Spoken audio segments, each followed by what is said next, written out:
Hey Les, Mike Smith here, Client Alchemist Support. Just going to do a quick recording on how to create your price reduced list through your MLS. Now with yours, there was one option that I did, and it was price change date.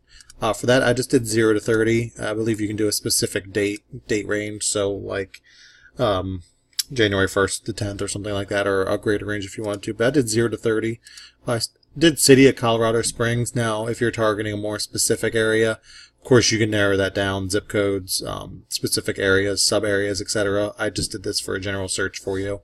And I did active for the last 30 days just to kind of narrow it down a little bit. Okay, so what we're going to do here is just results. And then I added a column. It's called original list price and then the price. So as you can see, a large majority of these are price reduced.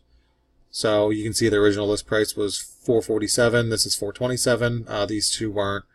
These couple weren't. This one is price reduced. This one, the price went up. So you just have to go through and kind of pick through which ones were price reduced and which ones weren't. Unfortunately, that's just the best way we can do it. So there is a little manual work that needs to be done. Of course, if your MLS support knows of another way to do this, this is the best way we have found. So you just have to go through and manually pick out each listing that has a price reduction. So, like I said, I know it's a little time consuming, but it's once every couple of months, once every couple of weeks, you'd have to come through and do this.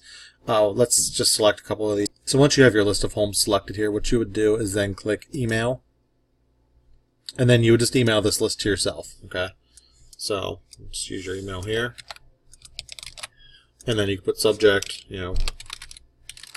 price reduced, and then you would just send that email over to yourself. And then once you get it, you'll have a link. You can just copy the link and then update it in your Pipeline Pages site. So if we go to your Pipeline Pages site here, we'll go to your dashboard. Now just mind the side. It looks a little different.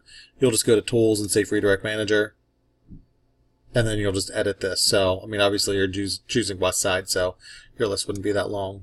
Or you can send it to support@clientalchemist.com, and we can update that Safe Redirect for you as well. More than happy to do that. So if you have any other questions, just let me know.